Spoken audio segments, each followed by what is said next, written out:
All right. Looks like we're live now, right? Yeah. Yeah, I'm not.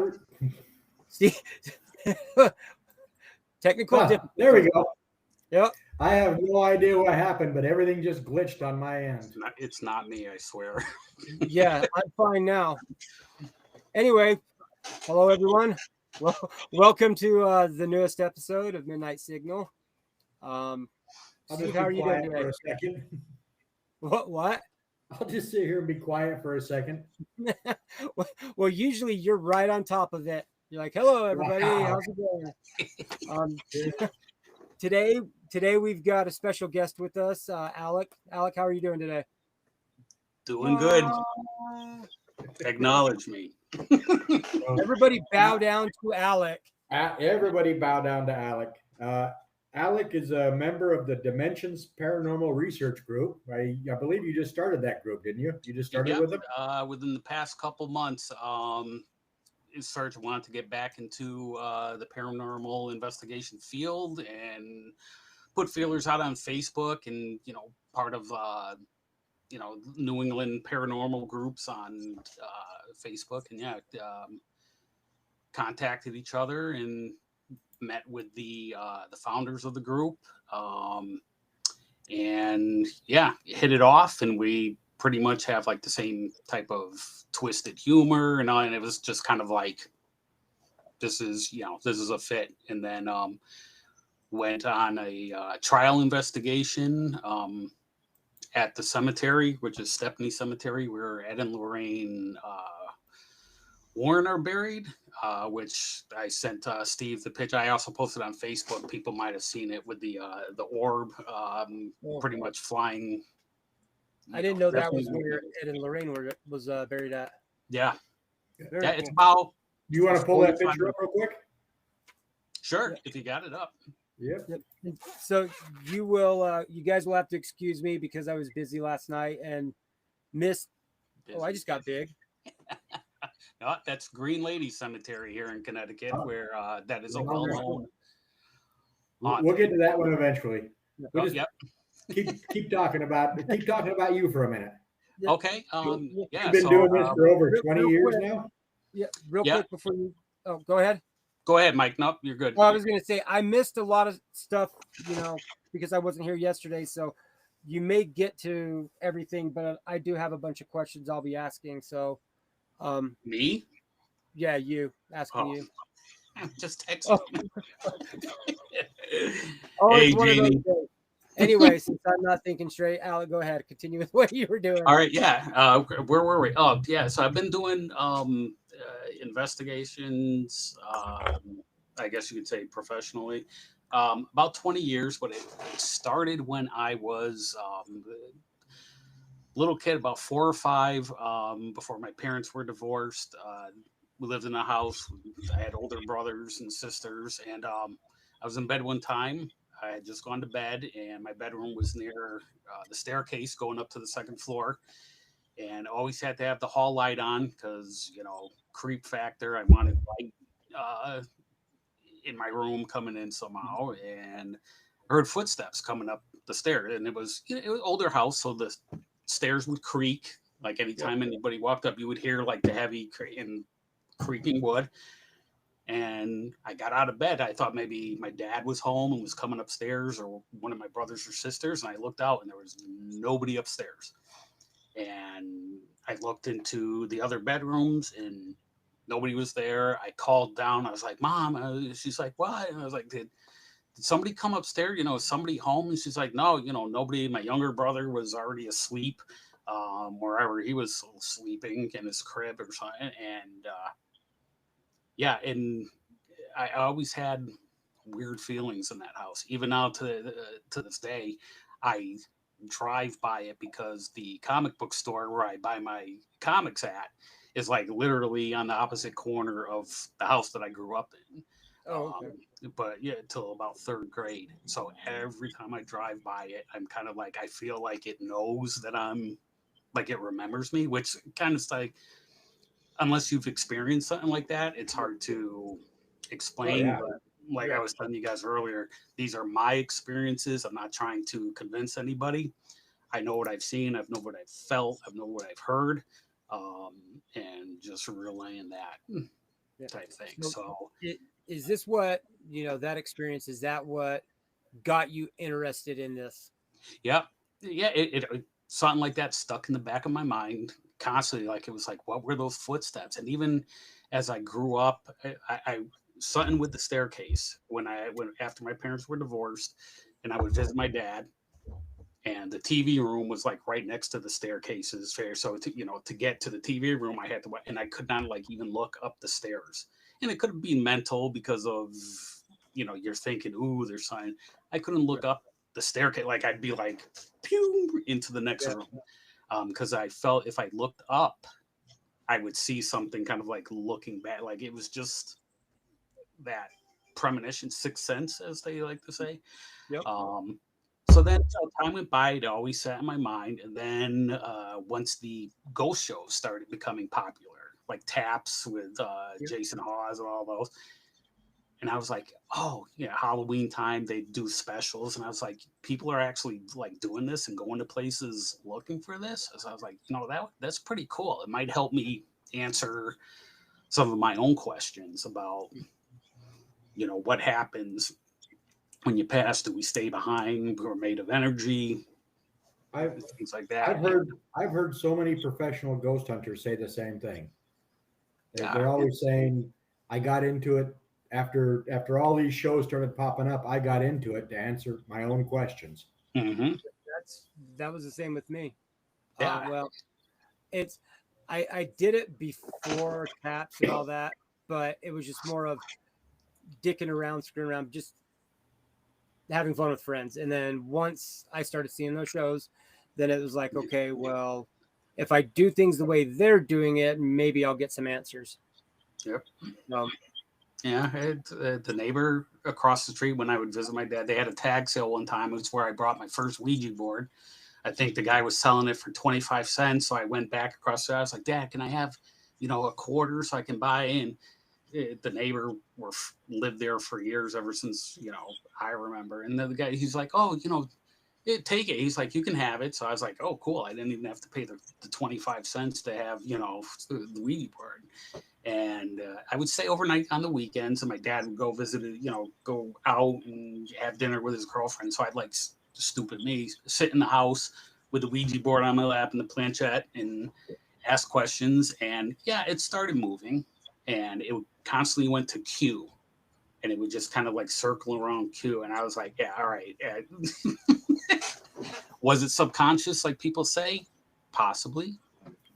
That's one thing I've never personally gotten into. I mean, no rhyme or reason. I've just never done anything with a Ouija board. Right. I mean, you said that, it moves around, the planchette moves around, and is it subconscious or is it really happening? Like, do you have any definitive experiences that stem from using the Ouija board? Nope. I just know it was in my dad's house. It was moving, and I knew that there was something. Mm-hmm. Even as an aside, one of my sisters from my dad's first marriage lived in Long Island, and came over to visit with one of her friends, and they stayed in the bedroom that I used to sleep in. It was like pretty much a big master bedroom. My brothers and sisters were there that fit multiple beds. So they were staying in that bedroom, and her friends, according to her, woke up in the middle of the night and saw like some kind of like fucked up face, like just like a floating head by the closet door, like staring at her. And she got up, she went and she slept in the car, and she would not go back into the house. Wow. That is, I've heard a lot about, or stories about people saying that, they mess with the Ouija board and something floats, you say floating head. Growing up, I had a friend who, his older sister, according to him, was playing with one time with her friends. And after everything was said and done, she woke up by getting lifted into the air. They had gone to bed and woke up with something like pulling her up into the air. Huh. So I always find it interesting when people talk about the Ouija board, because so many 3. I have about 4 over on my dresser / bureau that also functions as my altar.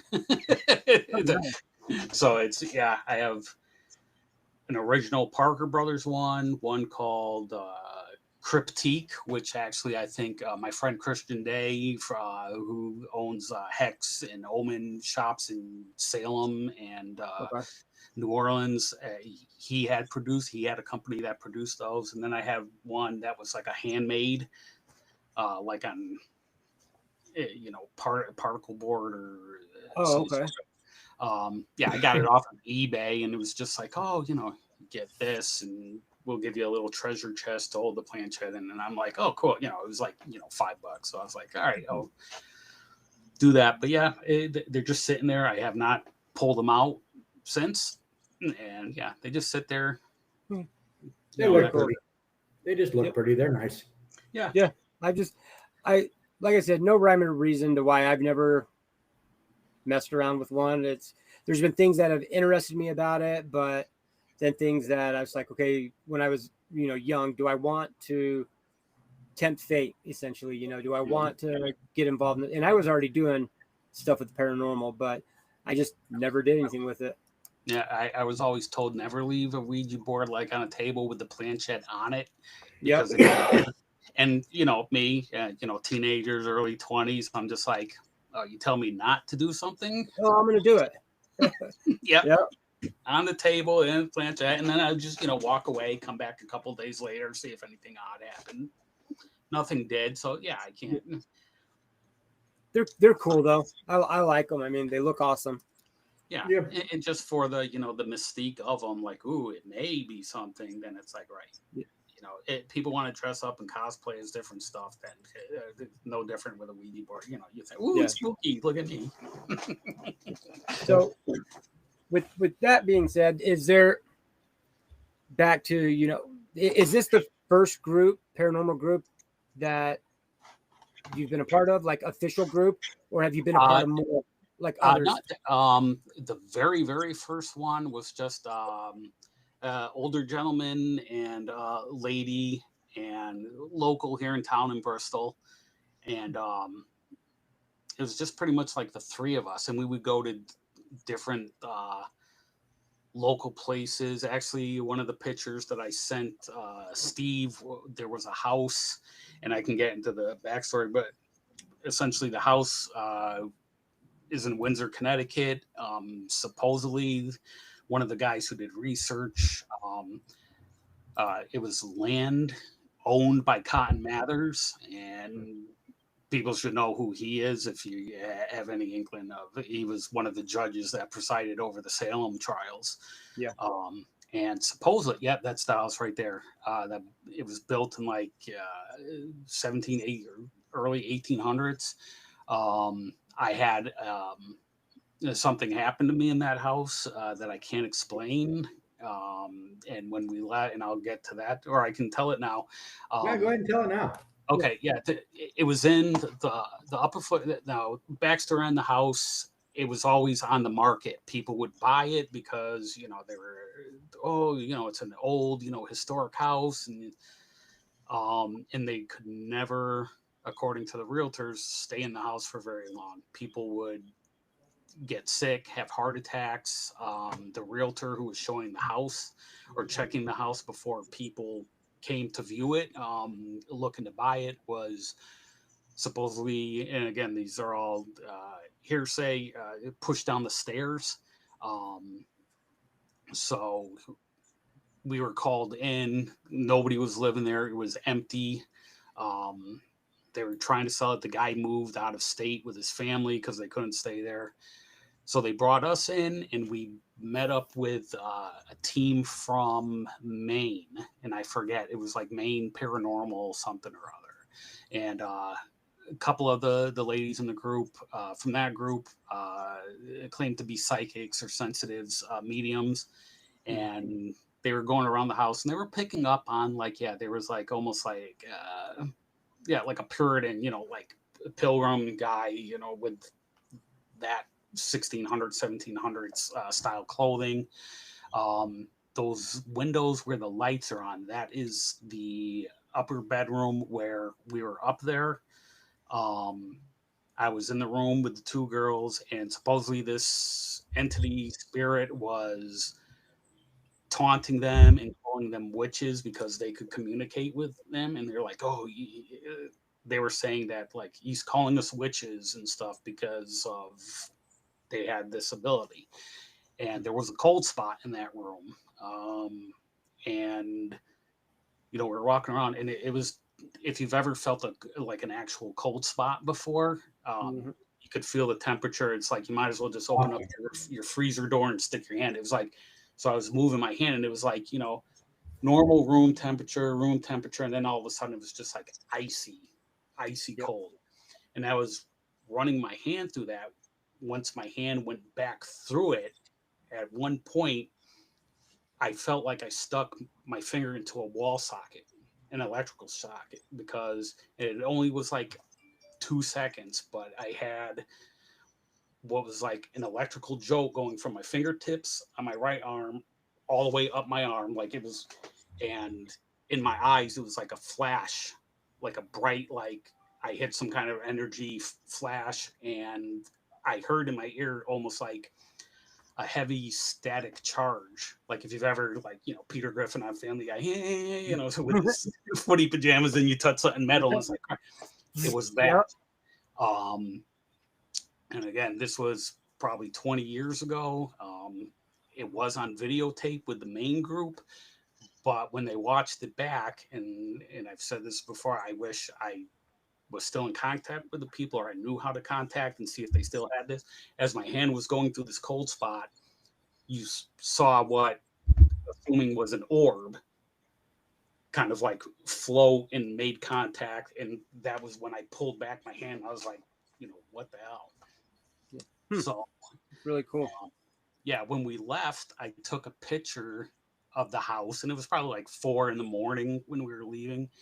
And when I looked at the picture, if you look at the upper left-hand corner, there's something that, if you've ever seen pictures of, it looks like ectoplasm, like something coming out of the house. And I mean, there was electric on, obviously, but there's no heat. I think it was like oil heat. It was, the house was sitting for sale. They're not constantly going to run the heat. So I'm like, I don't think that is like some kind of like heat, and it almost looks like there's 2 outstretched hands or like arms, like it's like something coming out of the top of the house. Like I tried to blow it up more, but it wasn't working. That's what I'm trying to do. It was taken on like an older digital camera. So there is no. And there's snow, so it's like, oh yeah, maybe it could be like, something, but it just doesn't look like there's nothing else anywhere in that picture. Right. So you mentioned orbs, a bunch. Mm-hmm. What are your thoughts on that? And the house is haunted. It's moving all over the place. Yeah. When I would go into an investigation, I always went in like a lot of people. Hey, you can see our conversation. Oh. And I would go in trying to debunk it, whereas a lot go in 100% believing in it, and that everything's true, and they're just in that frame of mind. With orbs, though, that's what got me to be really hesitant going in, because from at least my experience, most of the orbs, there's dust. A reason for it, dust, insect, light refraction, pollen sometimes, if you're in a field, like, and I've seen, if you're in a field, like I've been to Gettysburg, I've been in the triangular field, and you walk through the grass and you take a picture, it's like everywhere. It looks like there's a million orbs floating. It's like that you can debunk. I have some pictures that were taken, but it's like, you showed one earlier that I think it was the very first one you showed. Mm-hmm. That, I mean, it legitimately, there's, in my opinion, from just looking at the photo, no way that that's a little piece of dust or it's not pollen, and it has color. It's green. Right. Yes, that one. That is that's the Green Lady Cemetery, and it's a green color. where people who have seen this apparition of the Green Lady, and as you can see, if it was pollen, why isn't there more? Right. If there was, you're out in the woods, you would think if it's a mosquito or some kind of bug or gnat, but it's almost like see-through. And that is just, I've got it blown up right now, and that looks is like a cell. Like if you've ever seen like a red or white blood cell, it has like a the center, how it's like kind of concaved in the center. That's really cool. The orb that's in the upper right corner, I could see being able to say that one was dust or that one was pollen. But it's not nearly as defined as the one in the center. Right. And another thing that got me really questioning orbs is, for example, my first like main photography camera that I was using, I got something on the focus screen. It was a little tiny nick that was in it. It was, I cleaned it numerous times. It was no dust, no pollen, no insects, nothing, just a tiny scratch. But every single photo I took, always in the right or the top left-hand screen, you would see like 4 or 5 little dots. I mean, it looks just like orbs, but then you realize, what it is. But that one doesn't before, it's like, right, the door just opened. Okay, did somebody walk on the floor? Is it a loose hinge? You try, is there a breeze coming through? Before you got to rule everything. Yeah. And I think way too many people just kind of go in, one, already, like I said, believing in it and saying it's true, or they see something that happens and they get so worked up and excited and they just automatically say, oh, that's a ghost, or that's a demon, or that's this, that, and the other, instead of going, okay, well, what could cause this? Yeah, and that's the one that like if you've ever watched like Ghost Adventures, and I'm knocking them, but like everything is a friggin' demon. It's like, oh, that's a demon. And I'm like, really? Wow, we're like really loaded with like these demon things. I'm like, come on. That's the one show that I didn't like. And a lot of them are all embellished, and they were there when Storm and Renee were still in Utah. They did that pizza or that restaurant that was that was at Nona's. Yep. And they were like, it was that episode that got me to quit watching. I started seeing exactly what they're doing and hearing what they were doing. Right. Yeah. Like this is not paranormal investigation. This is sensationalism. Yep. Yeah. And I get that you're making a TV show. You want to embellish certain things, to make the fans or the audience, to draw them in more.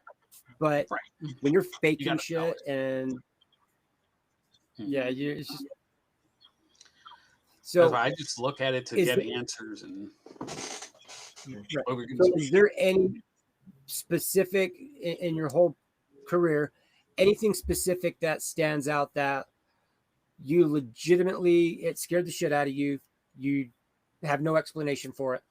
The house where I got zapped. There is another. It's been on TV before. Actually, I think it was like the first or second season of Ghost Adventures with Zach. It's in North Adams, Massachusetts, and it's called the Houghton Mansion.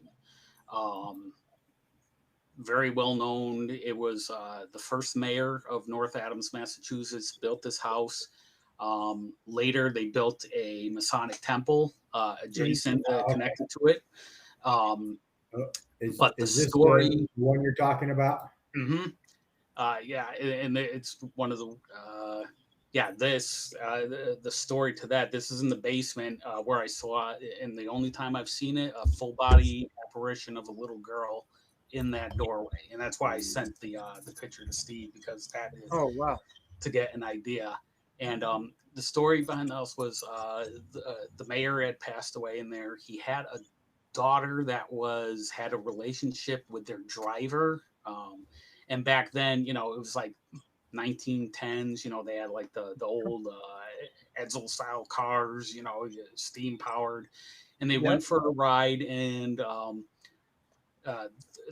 they lost control somehow. The car rolled over, and the driver, who I believe, if I remember correctly, the name was like Mr. John Widders, Widders, I believe. He was killed along with the daughter, and possibly the wife was either hurt or passed away too. And so yeah, since then there's been activity in that house, and I'm sure the Masonic Temple being attached to it at a later date probably helps. But in that doorway, I was in there with one of the guys with the second group that I had the longest up to this point tenure with, and we were downstairs, pitch black. We had flashlights with us, but we weren't using them. We're kind of trying. I felt like what felt like cobwebs, like on my arms, touching it. Could have been cobwebs, sure, but you're sitting there and you're on chair height, and something's like almost like touching your hair and like stroking your arm, and it's like the cobwebs don't normally do that unless there's a breeze. So we were standing there talking, and the guy I was with had a pen or had dropped something on the floor and hit the ground. And he's like, oh, and he clicked on his flashlight for like 3 seconds. He like clicked it on, was pointing at the floor. It was enough to illuminate the room to find what had fell, and he clicked it off. And in that time that the flashlight and the light was on in that doorway, I saw a girl. She was maybe 4 to 5 years old, about that height, young girl. Period clothing, the best I can explain it is back in like the 1800s, like the little girls and even the adult women would wear either like those dresses down past their knees or like pajamas, like with the long frilly. She was wearing that. I don't remember if she had shoes or if she was barefoot, but I did see her like we made eye contact. She was in that doorway. Dirty blonde, brown hair, big doe eyes, and I can still picture in my mind. I know what I saw, and we made eye contact, and she just kind of like had like this sweet smile, like kind of like, hi, when you're meeting a kid for the first time. And just as soon as I saw her, the flashlight went off, and I was like, and I said to her, I was like, either my eyes are effing with me, or I just saw a little girl.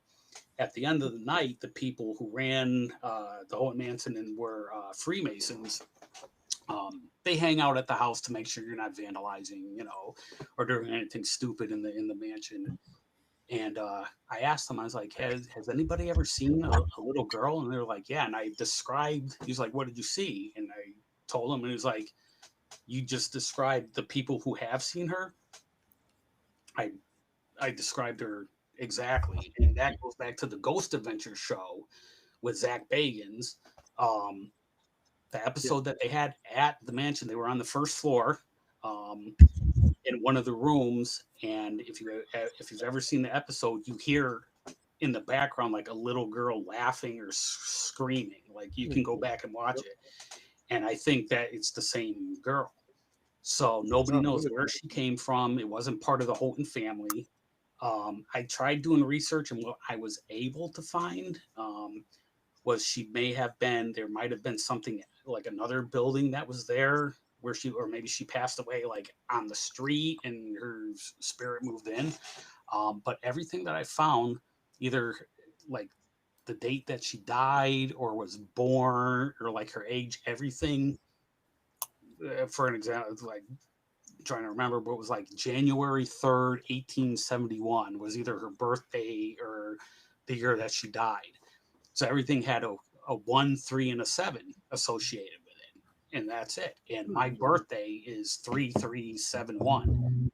And I was seeing everything was like, oh, she was 3 years old, which was about 70, the year she died or was born was 71. It was like, the third day of the first month type, like everything had 1, 3, and 7. So I was like, maybe something numerological, if I probably mangled that, but whatever. maybe that's why I saw it. Maybe there was some kind of connection because of the numbers and the thing. But only time I've ever seen a full, like literally in front of me. And that's another place, but it's empty now. They said they closed. I've never seen anything like that. That's wow. That's really cool. Yeah. So when you go into an investigation, mm-hmm. what is your procedure? How do you guys, from the second you walk in, I mean, how do you guys operate? Like we try and research, obviously, you go in. If we do the group that I'm with now, Dimensions Paranormal Research, if it's a private residence, they have like forms that they have the people who are making these claims. Is there any medication in the house? Does anybody have any, take it like you got to rule out, is it something, maybe the person is crazy, what exactly is it at certain times, so you try and get as much background information, or history of the land, the house, whatever you can find. Kind of like what you see on the TV shows. Oh, we're at the, the library and, the historical society. Do you guys go in believing that it's real, or you go in as skeptics trying to disprove everything? We go in as skeptic. Yeah, you can't. I mean, you hear the stories like Stepney Cemetery. The Warrens are buried there. There's a church across the street that supposedly, at least in Connecticut, has had the most exorcisms performed there. I forget the actual name. I think something, the Church of the Blessed Rosary or whatever. And I should have wrote it down yesterday when we were talking about it. Which, the Warren people will knock the Warrens and like, oh, they were in it for the money. They made stuff up and, this and that. And it's like, of course they did, but they had to have a base to build on. Right. I'm sure they experienced something, but I didn't know them. I wasn't there. I didn't experience. So I'm not, you can't say, well, it doesn't exist because, it says, I say it doesn't exist. Like, I don't buy into that stuff. Right. But yeah, you do, I go in and you try and get like, again, like the TV shows, base readings. If you're outside in a cemetery, and you have an EMF detector and you're walking around, there's no electrical cables. There's no like power outlets where you could go up to. Even I could hold an EMF detector to my phone and it'll jump up because it's picking up Wi-Fi signal, whatever. If you're in the middle of the woods and cemetery and it starts, you're picking up something that has some kind of electrical output or energy to it. So you do like the baseline stuff and kind of get a lay of the land, and then you say, okay, well, we're going to start over here. This is the room that they say that they've experienced stuff, and you try and do trigger objects, and if it's a kid, you put a ball there and say, okay, can you move the ball for us, or can you touch that, or we have spirit boxes where it scans the frequencies of AM and FM, and again, jury is out on that. Sometimes you actually get actual responses. At the cemetery by the Warren's grave, we were with a group of people that signed up to come with us, like as a public investigation. And they even heard, it was like scrolling through and like, oh, are you with us? And we heard Ed. And, Ed Warren was there. Now, coincidence? Maybe. Possibly. But as it's scrolling through and it's picking up FM frequencies and different radios, but the theory behind it is it goes so fast, they're using that to kind of like white noise, right? Doing that. So that's what you do. You go in, you have the history, you know what's going on, but you can't automatically think, oh, the door moved. It's like the flags behind you. The time it's like, oh, they're moving. Okay, and it ended up being like a cat or something. Right.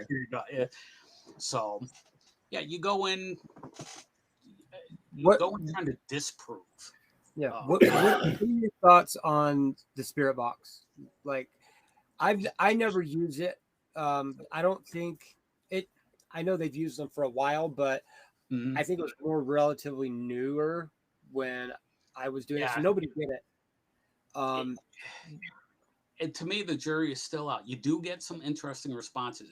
When you're asking questions and you get a response that is a direct answer to what you just, what are the odds of you picking up like a radio station that just so happened to be saying that particular word at the time you asked the question? Like, it's slim. Is it possible? Theoretically, but I believe there's probably something more to it, because that's what I think. Spirit is energy. Yep. When people say, "Oh, I'm sending out positive vibes and stuff," and or if you believe in Reiki, it's like there is energy. Why do you think when you shuffle across the floor and you touch something metal, and you get the spark, your body is connected? So who's to say that?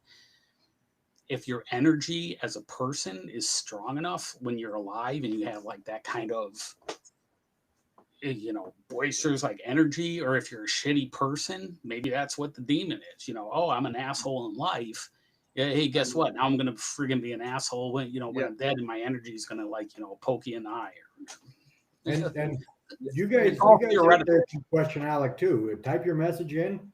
We'll ask Alec whatever questions you guys have out there. So feel free to. The whole time or may not answer. No. The whole time. Oh, there's chat. I was wondering why we couldn't see chat, and I forgot we switched platforms. So now let's see studio chat. Oh, live stream chat. Oh, hey, there's everybody. 13, but there it goes. So the one thing I really like about Dimensions Paranormal is that you guys don't just go out and investigate. I mean, you guys teach classes too. Mm-hmm. You guys got one coming up here real soon, don't you? Yeah, next Friday. There's a place in Middletown. They're opening up, and it's a new age shop. We just did one not too long ago. Next town over, where if you've ever been into like a metaphysical shop, they have like altars. Where people can remember, their deceased. Yeah, you had to. So they have on their security camera like bottles, like in the middle of the night, like essential oils, like sitting on the shelf, and you see it like move and bling on the floor. So they called us in, and we had people come in and say, "Hey, we'll show you how to use the equipment, and then you can kind of." Give it a shot, see what it's like. Maybe we'll find something. So yeah. So the class isn't just a class. You go into an investigation right after. Correct. Yep. I like that. Yeah. How do you like the teaching aspect of it? Because I've got a story about teaching and what happened there, but how do you like doing it? You what?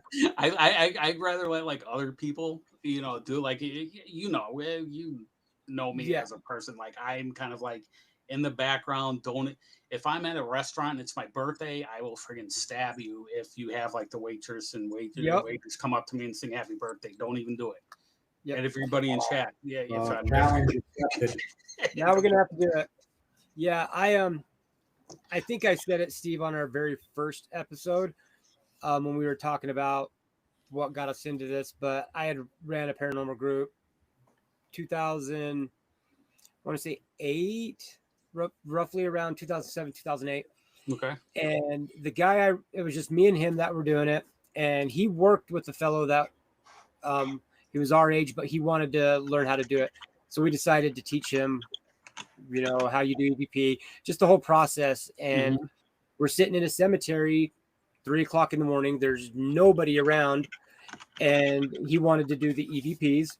So we explained the whole, process to him, and he walked away about maybe 30 feet. There's enough light from the street lamps and stuff that we can see him, not like very brightly, but we can still see him. Okay. And we can hear what he's saying. And yeah, that was just me. I saw like people saying, "Hi," and I'm like, "Oh yeah." All of a sudden he starts screaming, and me and Bo, my partner, kind of looked at each other like, what the fuck? Why is he screaming? There's nothing here. Nobody's around. And he came walking up to us, and he had a huge handprint on the side of his face.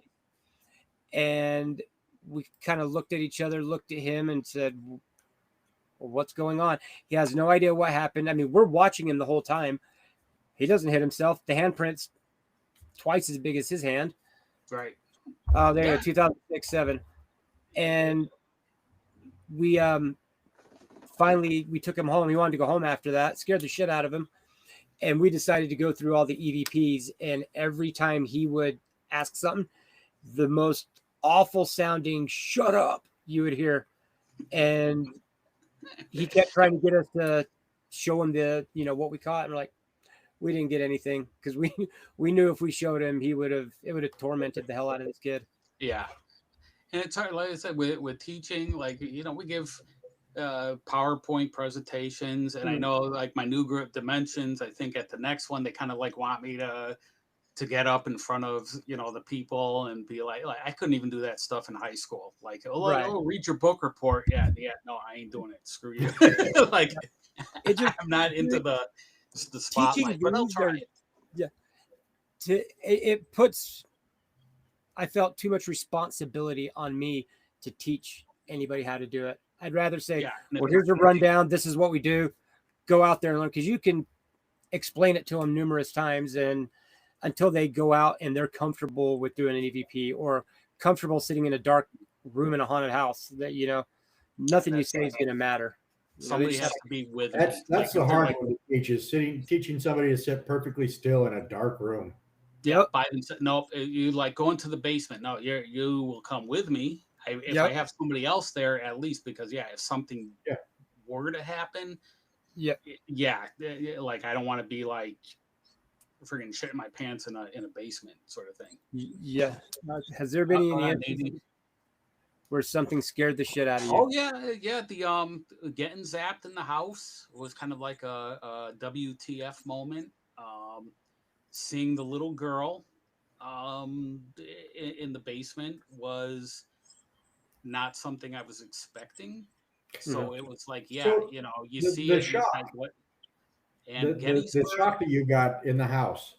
Yeah. Do you think that was an attack, or was that more of just passing through at the same time? I don't know, because from what the women from the other group were saying, like, this spirit was a very dominant, and again, back on that land, supposedly it was Puritan. There was like farms, and they did like their Puritan exorcisms like on this land. So you've heard the story, it was like a lot of torture and stuff, like, one eye of your eyes is going this way, so therefore you're possessed, and hey, we're going to stab you with sticks until the demon leaves you, sort of thing.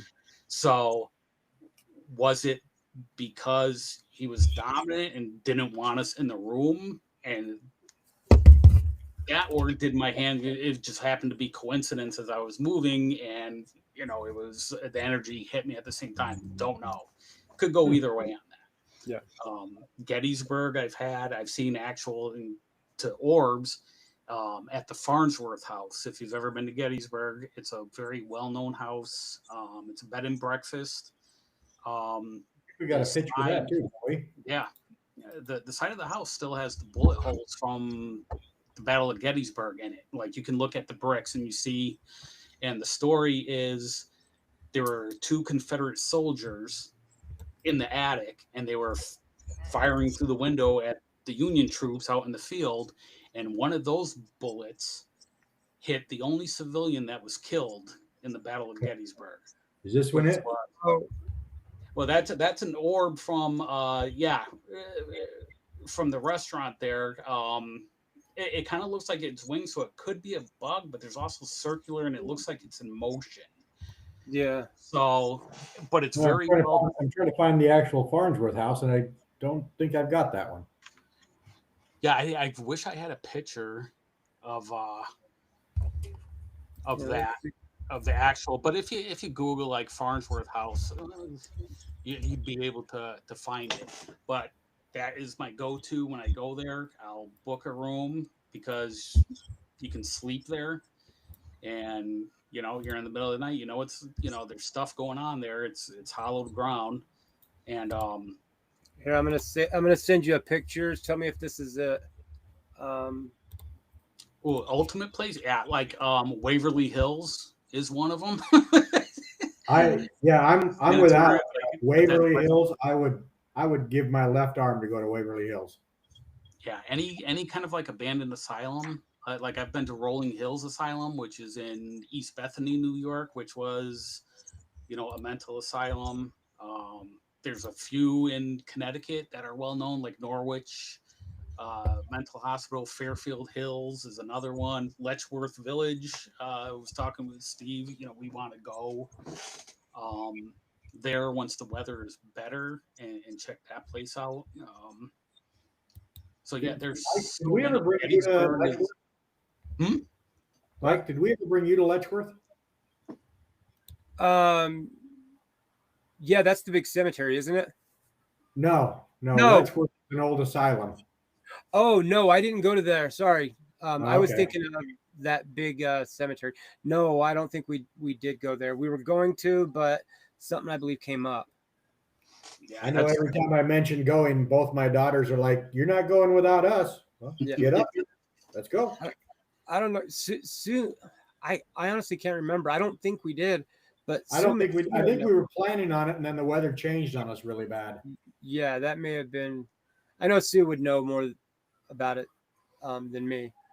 Yeah, but to answer Nadine, it's like, yeah, I've been to Gettysburg, which is any Civil War or any battlefield where there's been that much death. And I mean, Gettysburg, there's still, when it rains, there's still every once in a while there's still skeletons, because they would just bury. There were so many people dead.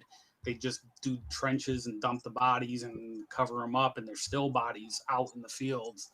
And when it rains, sometimes it washes the dirts and mounds, and hey, there's a skull. And Steve, I sent you a picture to your messenger. Is that the? I don't know if you are able to share it.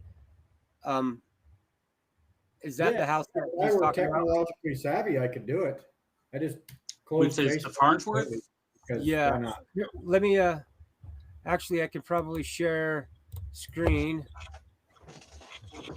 Like I saw red orbs floating up and down the stairs. Yep, that is the house. Now, if you're looking at that picture, the side of the house on the left there, right here, next to that white sign, that is where all the bullet holes are. The one where it says Sweeney's Tavern Comfort Food, if you click on that one, see that wall there, that entire first and second floor, you can see the white dots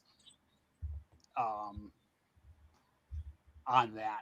You can still see the bullet holes. All that like white dots, those are original bullet holes from the battle. And that attic window is where the Confederate, that up there, they shot and they killed the only. Sue knows a lot. Her name is Jenny Wade. Her house is still there.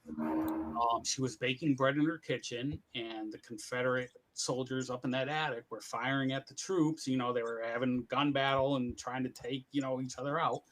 And one of the bullets went, and the hole is still in the door of the house that went through and killed Jenny Wade. And one of the soldiers is up in that, and they won't even.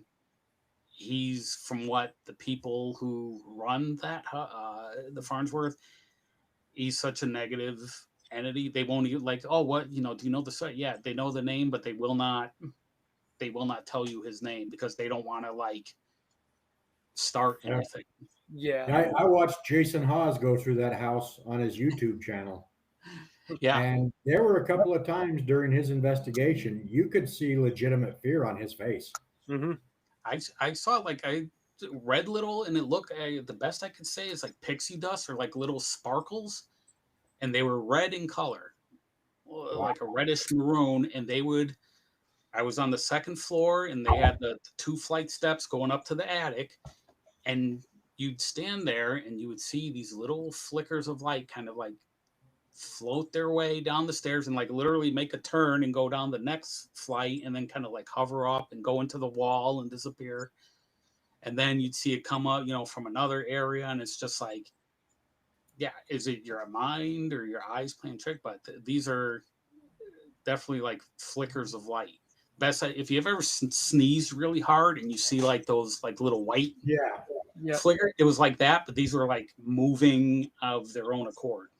type thing. Now, so that's another thing that's kind of like a what the hell am I looking at? You sent a picture over last night. Oh no, don't show that one. It's had me intrigued since you got it. Which one? And I want to see what Mike has to say about this. And I'm not wearing pants in this picture. Okay, wait, what picture are we talking about? This one right here. Which one? Oh yeah, that's another one from the Green Lady Cemetery. And I have a story when before I was married to my now ex-wife, we had taken our dog there. And like I said, it's on as you can see, turns into a dirt road. You're kind of out in the woods and it's dark, and it was just starting to be dusk. And we had a boxer, she was a big dog. And we took her out of the car, and as normal dogs do, they get out of the car and they on the leash and they're like sniffing the ground and, pulling you like up. And the entrance to the cemetery is an opening. There was like where they would tie horses, like the horse post, I think it's called, is still there. The hitching post. Yeah. And she was sniffing and, she was walking. And as soon as she got to the entrance to the cemetery, and I swear if I was still on good terms with her, she would corroborate this. But the dog was going and she got to that entrance and she's on her fours. And as soon as she hit that, jumped up on her back legs, turned and like hightailed it back to the car. And we were like, and she was like, wasn't listening. Yeah. Yes. Yeah. Very scared. She was a brave dog, but something freaked her out enough where we opened up the car door. She jumped in the car and went underneath the steering wheel on the car mat of the driver's seat. And she just kind of like curled up there and wouldn't come back out. We were like, come on. And she was just like looking at us like, what are you, nuts? I've learned when I bring my dog out, if my dog don't want to go there, there's no need for me to go there. Yep. Something bad's going to happen. That's what I love about having my dogs and cats is they're always around me, and no matter what happens in the house, if I think I hear something, I just watch them. I don't even bother looking where they're looking. I keep an eye on them because they'll tell you whether or not something is going on. Yep. I heard, and I don't know if it's true. I've never tried it, but people have said, oh, it's like if your pet is like staring at like upper corner, supposedly they say like if you get down and like you look over their head in between their ears toward where they're with it, you can see it. Now I'm like, yeah, what are the odds? Are like, I've never heard that. Like cat or dog vision now. Yeah, that's damn well I'm stupid enough. I'm going to try it now.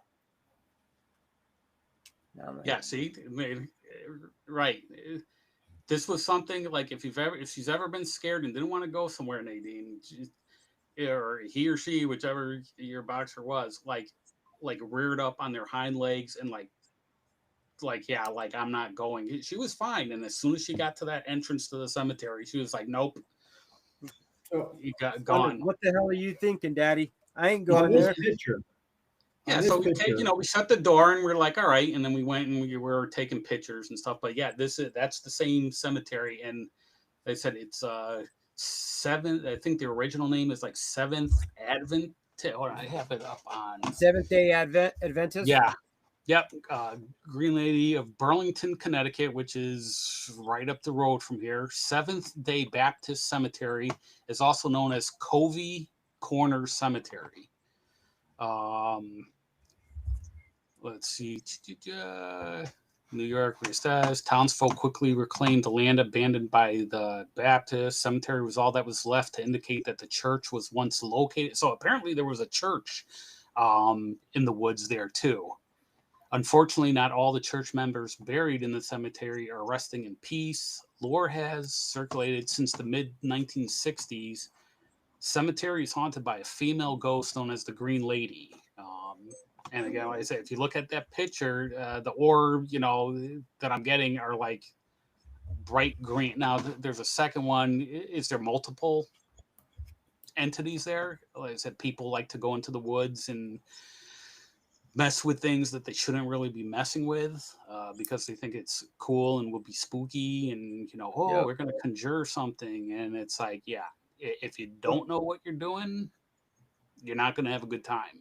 So the big one in the center. Mm-hmm. Have you blown that up?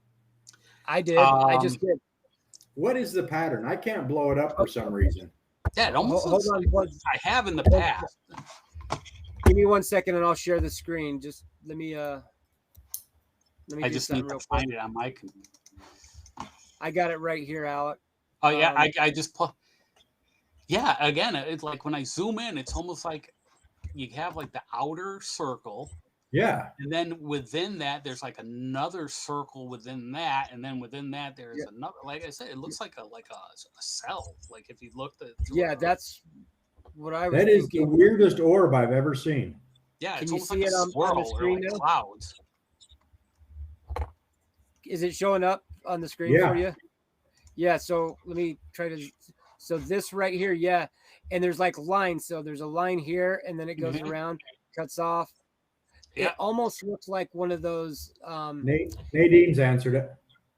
Yeah, it's possible. Big orb. What, like those seashells, like those twisted, like spirals. That's what I was thinking too. But I've never seen a design like that in an orb. Yeah. All the pictures that you guys are putting up, I'm doing a screen capture, and I blew that up. And that was the first thing I noticed was the inside 2 circles on it. Yeah, go to pull up the one, Steve, from Stepney Cemetery where the Warrens are buried. That was a good, and I took 2. I took when I noticed that there was an orb, something up in the tree that clearly was moving. I took, you take like the I forget the name of. Multiple photos, so you can like rule out, okay, is it that right there? Print screen. As you can see, that has color. It looks to be in motion because it's kind of blurry. I know we talked about this last night, but it's not just color; it's multiple colors. Mm-hmm. And if you look at it, I took another one in the same area. If you have that one. Pointing same direction, and there was nothing there. Now, it could have just been when I took it. Whatever was this moving. Was the second photo you took. Mm-hmm. Let me pull that up real quick. Yeah. And that where I took that picture, I was standing fairly close to where Ed and Lorraine Warren's headstone is, and as you can see, the big tree in the background, and I'm like moving my mouse like I'm pointing, like I'm actually like. You don't know how many times I do that, man. I'm right here. Can't you see it? Here we go. Okay, so so that the big tree kind of in the farthest back, not the front, but that one right there. Right. Yeah, and that's where that orb was, and you can see it's the same headstones, same direction. Yep. Nothing. And then if you pull the other one up and zoom in, and you could almost see through it, like. When I zoomed in, you can kind of make out the leaves. And the leaves at the time, because it's fall here, so the leaves are turning colors and whatnot. You could almost make out like the leaves behind it. If you want to pull up that. Yeah, I'm trying to get the other one. Let me find out where it's at. Okay. No, it's not. Wait, this one. But sometimes, you take a picture and you don't realize until you go back and look at it, like, holy shit, I just, and then, you start like really zooming in and looking in the far background, like, oh, maybe there's a shadow figure like hiding behind a tombstone. Like, you could get lost in pictures for days trying to like, oh, is that? Oh, here we go. Oh, you found it? Okay. Nope, that's another one. That's the same one. Yeah, so there's the first one. Yeah. And then here's the other one with the orb in it right there. I'm not seeing the orb. There's nothing there. Yeah, it's a black screen. Oh, hold on a second. Yeah, give me 1 second. Let me go back into the internet. So I gotta stop this. Let me share it again. It won't let me. I was trying to share both of them at the same time. It wouldn't let you do a side by side. No. So here's the orb. Yeah. Right. Can you zoom in on that? Because if you look like you could almost make out the shape of the tree behind it, like where it's right. And I don't know what now, it is. Now that he's blown it up, I know you mentioned yesterday possible fall colors, but every leaf on that tree is green. Oh, I thought up toward the top, like there's some like light orange, like where the hand is right there, like. Oh, okay. Possibly, but again, it's dark, and I don't have my glasses really on. Yeah, I was looking at the other picture. I thought I could be able to share it and bounce back and forth between the pictures. Yeah, no problem. But what is that? Like, it's not a bug. You would see when you could look at a picture of a bug, you'll see wings. It's not pollen. It's definitely something. Hey, Mike, can you blow that up a little bit? Kind of center the orb. Oh yes, Lilith. The Eastern State Penitentiary is another one. Oh, absolutely. Other question like ultimate, Eastern State. Okay. Now I don't know if you're seeing what I'm seeing, but now that he's blown it up, I can actually see a little trail behind the orb. Yeah, going down right here. I didn't see that last night. Mm-hmm. Yeah, so is it an orb? Is it some kind of like mist or what they like to, call ecto? But, is it Slimer?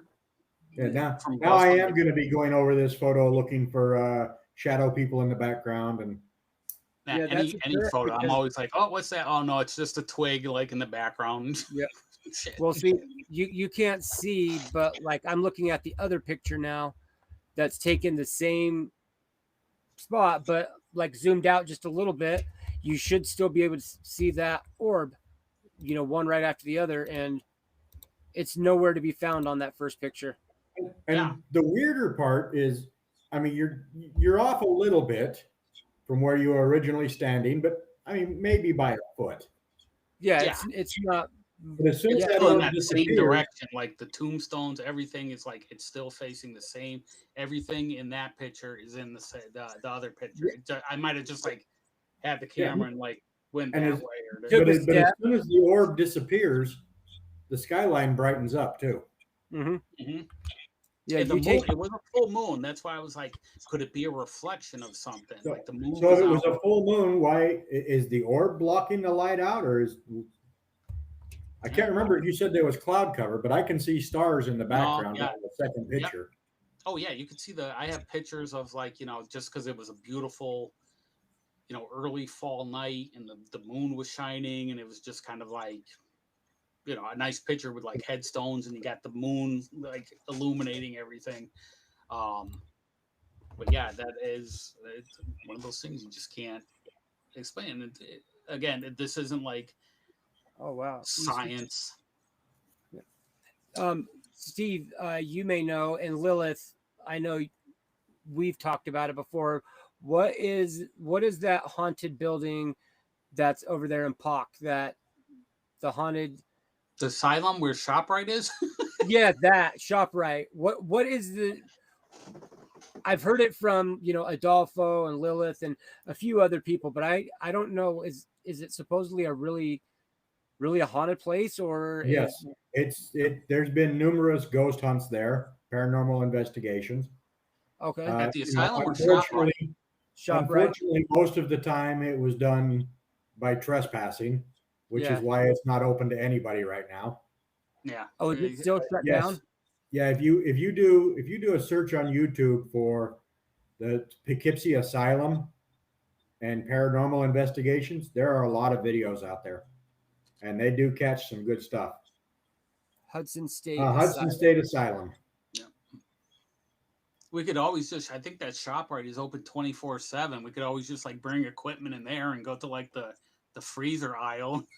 I have heard stories of people in the freezer aisle. There have been stories of people reporting ghosts in that store. Yeah. But I know even Storm and Renee saying at the shop, at their store in the back, the storage area that they're starting to get like activity and stuff there. I've heard about that. ever since my first time there that there's just like weird sounds and shit that you hear going on back there. Yep.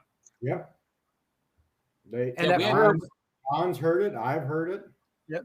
At first, we went there with a SLS camp. Well, on the phone, I think you had gone on in the back there when I was the last time I was at the shop getting my apocalypse tattoo finished up. Mm-hmm. Finally. Yeah, I did not know it was in the Supernatural series. Oh, the angel part. Oh, go ahead, Mike. Yeah, I remember seeing it in that. I don't. And the stupid part is I just binged Supernatural again not 2 weeks ago. I haven't watched it for years. All 15 seasons. That's Sarah. If you want to talk to somebody about that, talk to Sarah. She's all into Supernatural. So Sarah and I will talk about that, and you and my wife will talk about look at the two dorks in there watching Supernatural again. Yeah, pretty much.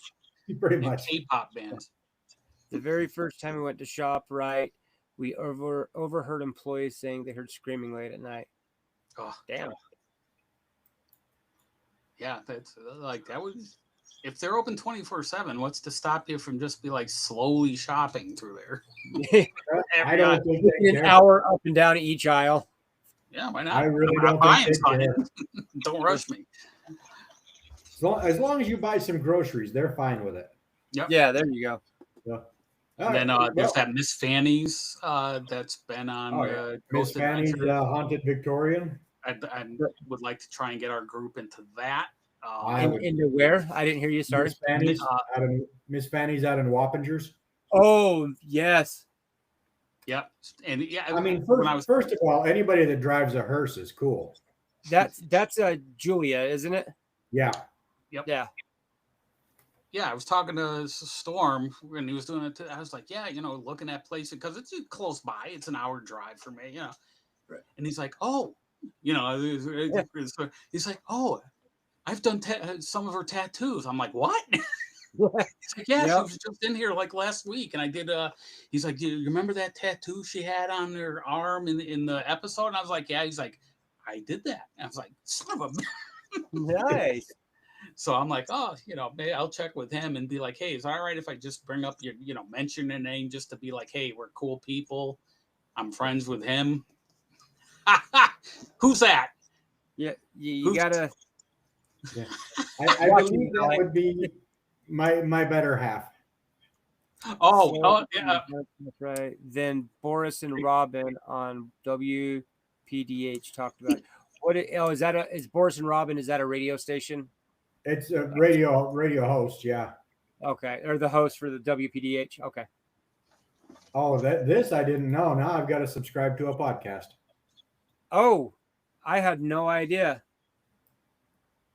So yeah, I will be looking that up as when we're done tonight. Yeah, if you find the name for that, definitely let me know. I will. Yeah, I want to get you out here and do.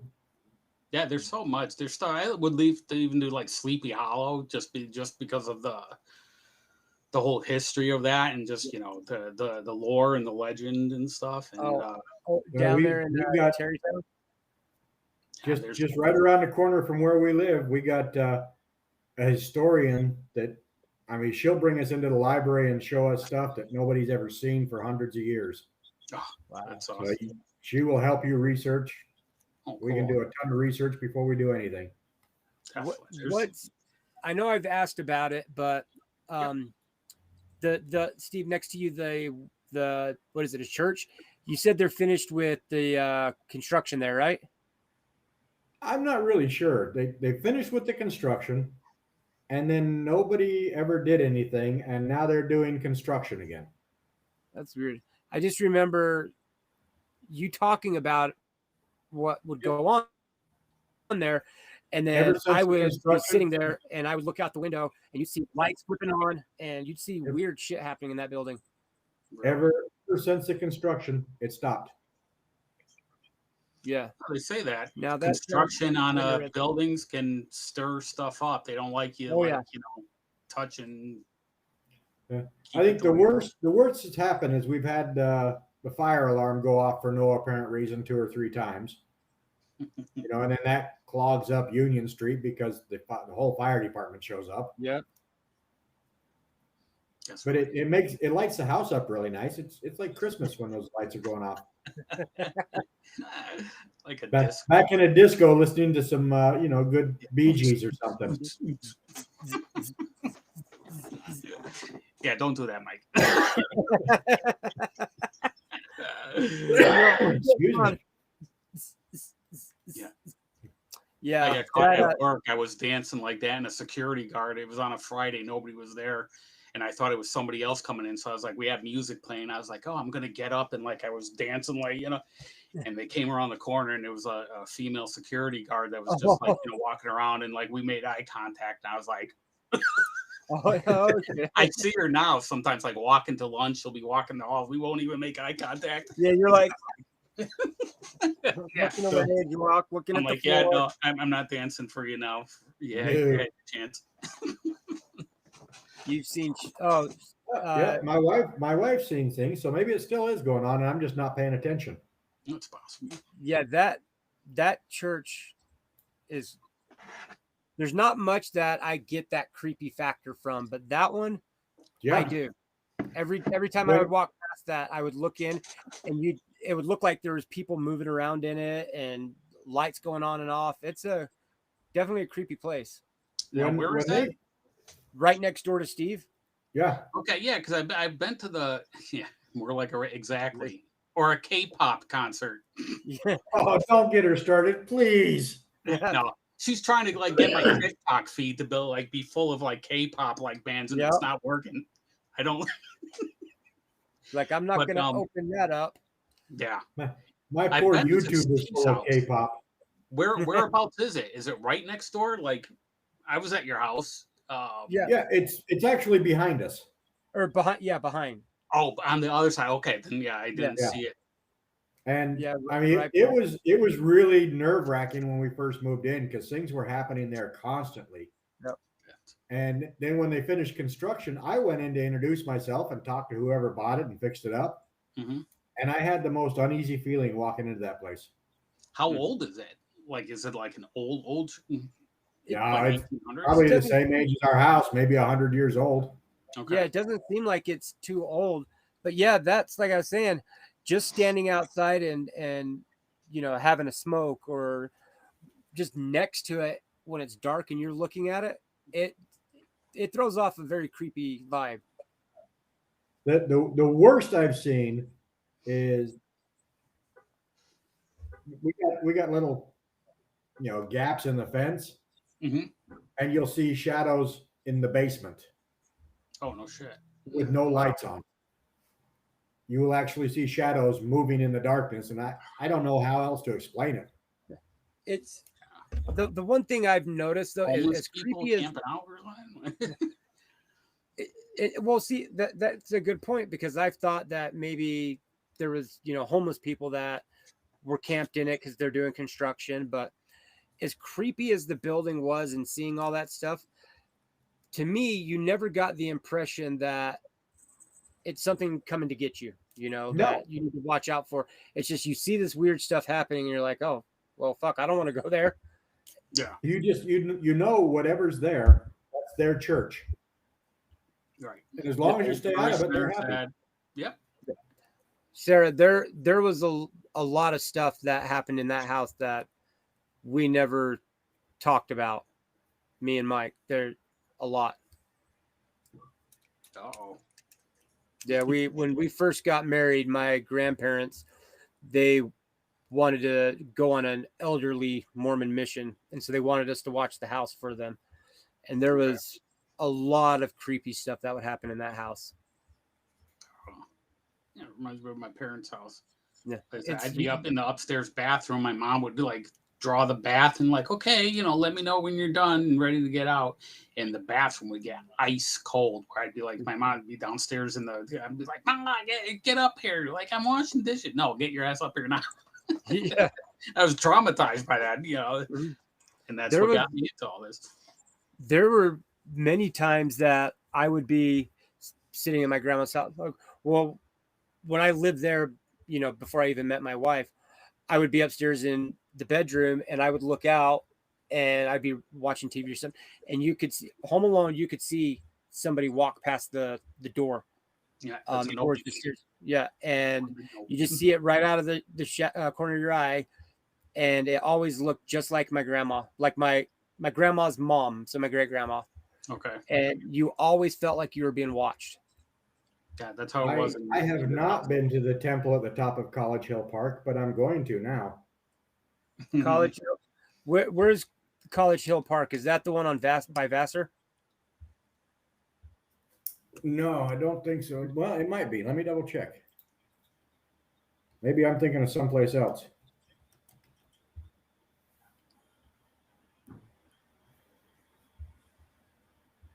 No, it's actually over near where I work, where the oh geez. Is it the culinary? Do you remember the photo I posted of not the catacombs, the cistern, the Poughkeepsie cistern? I believe so. That's College Hill Park. Oh, okay. And that's just like a block away from where I work. Well, then you're gonna have to. I'm definitely going up there. Yeah, I only know like 3 places in Poughkeepsie. Over on North Clinton. Oh, not Vassar. It looks like the Parthenon. Oh, so it's got like an old Greek. Yeah. So like did you say you only know like 3 places in Poughkeepsie? Yeah. Oh, wow. You live an hour and a half away. Yeah. I live 2,500 miles away, and I can get around that place now. I know how to get to like the Poughkeepsie Grill. It's like the Hilton or whatever now. Yeah. Lila's house, Steve's house. Yeah, I'm looking at the grounds now. I want to go. It's the last remnant of a college that was there 100 years ago. Ooh, it looks like on my next trip out there. And I really want to go now. Yeah, looks like my next trip out there, we're gonna all have to get together and go out there. Yeah, let's see what the picture looks like. Can you share it? Yep.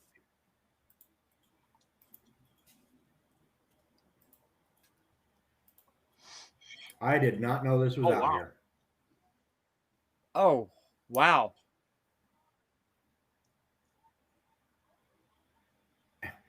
It's that is probably really cool. No more than 1/10 of a mile from where I work, and I did not know this was there. Holy cow, that's pretty awesome. Yeah. Watch your back for some living creeps. I have to watch my back every day for those guys. No, my guys are much better than the guys out there. But yes, I am definitely checking this out. I see. Just seeing that picture, I want to go up there and look at it from a photographer's point of view. Yeah. I want to be able to get in there. I talked to our local unofficial historian who works at the library, and she is going to let me know the next time somebody tries to get into the Poughkeepsie cistern. Mm. And she said if she can swing it, she'll get me in there too. I'll go up and take photos of both. Oh yeah. I don't remember. I'm gonna have to look that up. I don't remember the cistern. Yeah. How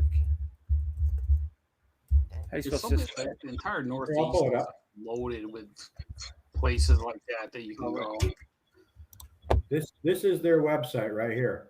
It used to be the old water storage for Poughkeepsie. Oh yeah. Oh yeah. I think I got it up. Is that? Yeah, that. Yeah, they're working on trying to find somebody that's going to turn this into like an arts area that is going to focus mostly on local artists. That's really cool. They do music in there. You can get with them and go in and do music. They had 2 opera singers that were in there. I'm with you, Lilith. I would love to get inside there. If she can arrange it, I will let you know. We'll make a trip of it. Well, let me know ahead of time so I can get my lazy ass out there. All right.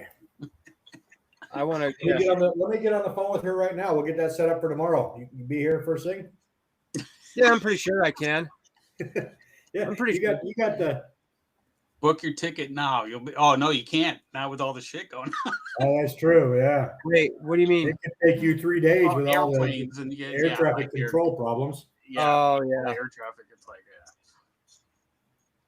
yeah, it's gonna be fun. The temple is travel a great may place. not be that easy for a while. Yeah, if you want to get somewhere, you drive. Yep. Yeah. You did have one more picture. Oh yes, the one from the Yankee Peddler Inn, right? The one with the green. Yeah. Another once again another green. I seem to attract like green orbs. It appears. Green with envy or jealousy. So yeah, there's that. That is Yankee Peddler Inn, which is here in Connecticut also. What the shit? Is that really that green? Yeah. Yeah. And that was in it's a hotel, and actually they're renovating again. This was, and I pulled it up. There was an actual movie. It says the Yankee Peddler Inn is notable for having many associations with the supernatural, particularly hauntings in various rooms of the establishment. One of the inn's most haunted rooms is 353, where Alice Conley died. I do have, and I didn't send it over because it was on an old digital recorder, but I got an EVP. We were asking questions, and you hear we were the only ones in the building at the time, and you heard like almost a muffled, like the teacher from Charlie Brown, like that. Oh yeah.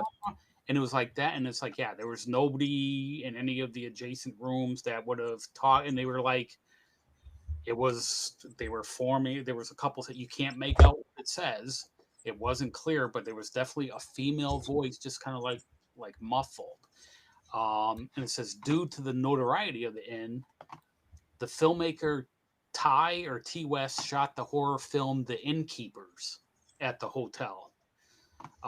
The film was based entirely around the inn's supposed paranormal activity. And when I click on The Innkeepers, it had Sarah Paxton, Pat Healy, and Kelly McGillis were there filming this movie, and it's based on like real life stuff that goes on. And there's a place where actually my daughter, when she used to do dance competitions, pretty much across the street from the Yankee Peddler Inn, called the Warner Theater, and they have shows and plays and stuff there. Supposedly a homeless guy had broke in to try and get out of the cold or whatever, and had passed away in the basement. So that's like, I would love to get into that place. The only time I've been in it is to watch my daughter when she was teeny doing her dance competitions. Well, but that look is, at this one. and there's nothing that I can tell that would reflect. I mean, there's the green to the left. It's like a roll, but it's saran wrap. But look at when I blow this up. If you look right where the tip of the cursor is, it's like a donut, like almost like a little hollow. Or do you see that, or is that just me? No, I see it. Now that you blow it up, I can see it. Yeah, and then I looked at this. I mean, I did not see that yesterday. Chalkboard. If you look at these, does that not look like eyes? Yeah, two eyes right there. I've never noticed that, and this was years ago. This was with a group which was called Sea Pair at the time. That was like the longest. I was with a group. Like I said, we did lectures at library. Actually, when I was part of the group, when Lionsgate Films was making the movie A Haunting in Connecticut, that took place in Southington. It was an old funeral home that was turned into a house. I'm sure if you guys have ever seen the movie, it's called A Haunting in Connecticut, and some messed up things happen there. And Lionsgate was in town, doing production and stuff, and they had heard that we were giving a lecture at the Southington Library, and they came and set up a video camera, and they took us out after to Denny's after the lecture at the library, and paid for it on their Lionsgate. Was like a big thing, and they're like, oh yeah, they took video, and they said that it was going to be on the extras portion of the DVD. I bought the DVD. I never watched extras, so whether we're on it at all or not. But yeah, that was one of the cool things. And like I said, we did a lecture at me and my friend Chuck, who's now in Pennsylvania. We were invited by the admiral of the Groton, the Navy sub base here in Connecticut. They asked us to come and give a lecture at Halloween time several years ago. And he was there with his family, and he ran the entire sub base, and he appeared, and we told, showed our evidence, and how we did things. So I thought that that was one of the cool parts. And we've been in newspapers. And now there's one other picture you had here. It wasn't paranormal, but I remember you told me a story about it. Which one was that? This one. Oh, that's Mike. Oh, yes. Yeah, there's nothing in it, but that's Rolling Hills Asylum. Again, it's been on multiple ghost hunting shows. It was at one time it was like a convalescent home. And actually I pulled that up too. Let me see. That's in East Bethany, New York, which is like a really long drive from here, like 8 hours. It's out by Buffalo, New York, and Niagara Falls. Established in 1827, it used to be called the Genesee County Poorhouse. It was originally a working farm, soon became a refuge for some of society's less fortunate. Widows and orphans mingled with the mentally ill, and the unclaimed dead were buried on the property. Hold on, Mike. And with over 1,700... Second floor. That right there. Right of the door. Yeah. Did you not hear me say, holy shit? Yeah, zoom in on that again. Yeah. Yeah, if you're paying, like, I just sent that as like, yeah, we went to Rolling Hills, and that's the entrance to get in there. Right there. That looks like the head of a person. A head and shoulders, yeah. Yeah. Quite, like I said, there's over 1,700 people supposedly buried still on this property. But again, is that paradroia? I can't even freaking say it. You know what I'm saying? Paradroia. Yeah, where you see faces. When you see what you want to see, like in a reflection. But no, I've never noticed that before. I sent this to Steve just to say, hey, this is one of the places I've been. We have pictures inside of it when we did the overnight investigation. But yeah, we didn't get any orbs. Heard a lot of stuff like footsteps. Felt like being touched, like the cobwebby feel, like on your arms, sort of thing. And it was a cool place. But now I guess who owned it when we went there sold it, and then some new person runs it. And oh yeah, it looks like an actual face, dude. Yes, like I just took a screenshot of that. Now I should be able to zoom in. Zoomed in, like, yeah, it looks like there's, like, it's dark, and then there's, like, the lighter part is, but it could be the reflection of the tree. Right. So, on the other side, it's hard to, again, it's like, right, okay. Could it be? Tell me if you see what I see. The face is looking down with a bun behind the head. Yeah. Yeah, like, here's the head right here. Yep. That's the hair, and then the shoulders, dark part. This right here would be the mouth. Yeah. And then the forehead is above that. Yeah, forehead is right here. So then all and the hairline and everything. Yeah. Yeah. Let us know if you think Sergeant Shenanigator's out of his mind for thinking that. Yeah. Well, that was when you put up that picture. I took a screenshot and I blew it up, and that was the first thing I saw was that. I just happened to glance. I've never seen that. And do you know how long I've had this picture? And it was just like, oh. But again, this is one of the things I could probably go back through all the pictures and like zoom in and try and clarify it and stuff, and sharpen it and try the different contrasts and whatnot. And there could be stuff that I'm just not. Actually, I am. That was interesting. It's like I didn't notice that last night, and I'm looking right at it right now, saying, "Yeah, I can see it." Yeah, once Mike picked that up, and I was like, "Oh yeah, no shit." I'm gonna open up hopefully my Lightroom, the program I use for all my photography work, because then I can import it in there and fix it all up. Interesting. Yeah, I have folders on the hard drive that's like loaded of all different pictures inside different places we've been. When I said Gettysburg and out in like Devil's Den and Triangular Field and little Round Top and Big Round Top. And, So that would be a whole project. It's a done deal. We need to get Alien Mike out here. We need to get Alec out here. We need to set up a paranormal investigation somewhere and invite whoever's here to tag along if you want to.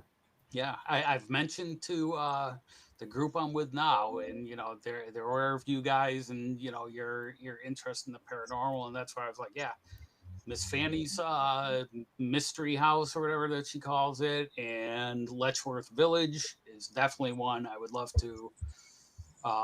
Absolutely, I would love to go back to Letchworth again. But that place is one of the weird things that it's peaceful and scares the hell out of me at the same time.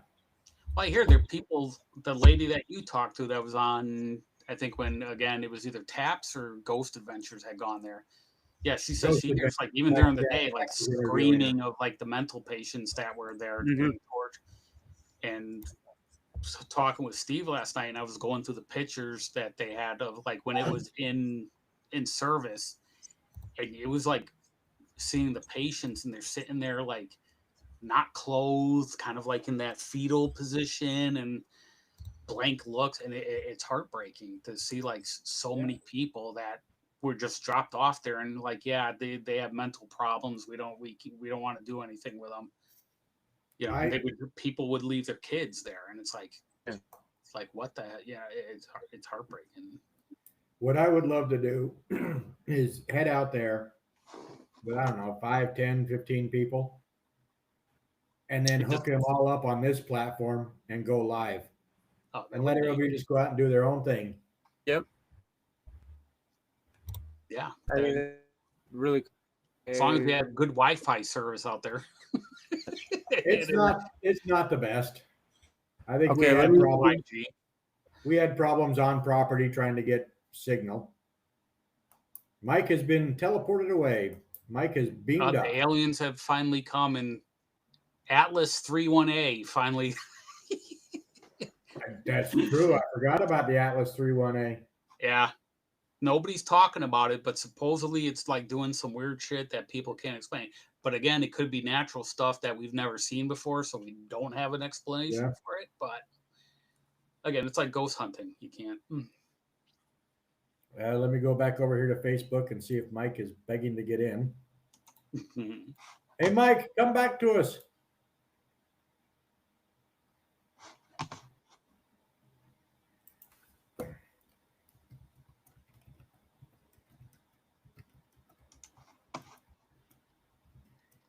Sorry, he said everything froze on him. Uh-oh.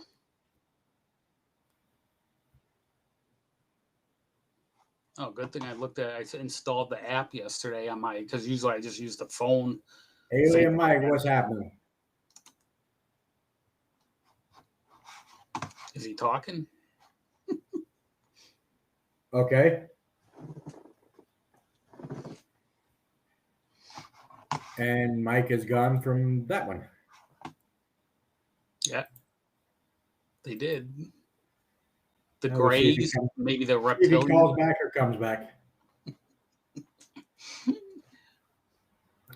Oh, yeah, there is. I used to enjoy going ghost hunting back in Utah. Yeah. And there's a lot to do back there. I mean, you've got ruins and there's that skinwalker areas because a lot of Native American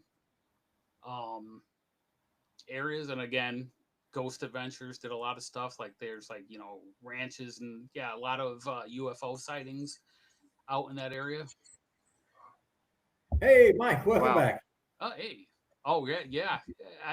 Me too, Lilith. And I'm relying on Instagram, people posting, and it always seems to be a Harvard professor that's talking about Avi Loeb. Yeah. Oh, you're talking about the 3-Eye Atlas? Yep. Yeah, me and him. He sends me stuff constantly. We're going back and forth about this. It's fascinating. Yeah, and they're like, it's doing stuff that doesn't seem natural. But again, we've never seen anything like this, so it could very well be natural. Yeah, and we just don't know. All right. But I would love for it to like be like some kind of like massive alien ship, and as long as they take me away, they can probe me all they want. I could care less. Just get me out of here. Yeah. Take me I got my stuff locked and loaded just in case that's not the plan. Make sure they abduct me and I have my chastity belt on. Like, no, you ain't getting in there, buddy. They'll find a way to get in, believe me. If they got here. So somebody wants to get into paranormal investigations. Mm-hmm. I mean, I know what my rule number 1 is. Don't ever go alone. Yeah. Correct. But what would you recommend to somebody that just starting out wants to get into it? Do what I did. Reach out, like use social media, Google search, see if there's any local teams in their area that maybe they could tag along with, or is looking for an extra member. That's basically how I've done it. And don't go. Dimensions. I know Dimensions has a Facebook page. Mm-hmm. Are they on Instagram as well? No, not yet. We'll be working on it. We're trying to branch out, and I would like to do get like a YouTube channel where we could upload any evidence. Most of it is on Facebook. Prior to me, there's a place up in New Hampshire, Wilton Castle, that they've gotten some really interesting video footage and the SLS camera stick figures that will you see, they'll pop in, and those things are crazy. You guys have one? Yep, we do. And actually, I can go in my class, the shirts that we have, and not like buy it, but they do sell when we do fairs and set up vendor tables, we have shirts that people can buy. And it's kind of like, we use the money to buy more equipment because stuff's not cheap. No, it's not. The radio, even a digital recorder now is like $80. I was buying them for like $15 off of Amazon 20 years. Yep. Now it's like, $80, $90 for a Sony little digital recorder. But the t-shirts, and we also have like hooded sweatshirts and stuff that people can get, has glowing, which is pretty cool. It has the team's name, and it has one of the stick figures from the videos that they have. That's as really like cool. The logo, and it's on the back as well, and it's printed with glow in the dark ink. You good with me sharing the Facebook page? Sure. Yeah. All right. Make sure, if you guys are interested in this, make sure you go give these guys a follow. Yep. For sure. Yeah, and actually that is one of the founders. That's Eric. And when I first met him, the first thing I said, I looked at him and I said, has anybody ever tell you he literally looks like Jason Hawes? Yes, he does. He actually does. He does. When he's it's uncanny. And so we joke around. It's like when we did one of the local festivals here, the Mum Festival here in Bristol. And we had a table set up, and we were joking around we should tell people come get your picture taken with Jason Hawes. So we kind of run with it. It's a running gag when But so the shirt, it glows in the dark, and it's pretty cool. I have one of each. I'll be wearing since it's probably going to be chilly at night in the cemetery. I'll be wearing that. But you'd leave it out in the light for long enough, and then when it goes dark, you see the glowing stick figure and stuff. It's really cool. Pretty cool, yeah. Do you guys have a web page? No, it's just everything is Facebook. Yeah, they're just trying to get like, their like footing with stuff. Okay. And because I know IT, I've helped them try and upload things. They had they have a projector, and I had to figure out like the USB drive that they were using wasn't working. Like we went to do a PowerPoint presentation and plugged in the USB, and nothing was showing up. So they had to do everything verbally instead of showing the screens. And so they were like, "Can you figure it out?" So I took it home, and I was like, "All right, maybe it's the USB drive." So I had an older USB drive, USB 2.0. Oh, wow. And I copied the files over to that and plugged it into the projector, and it worked. So it was like the projector was older, and so it didn't read the new format.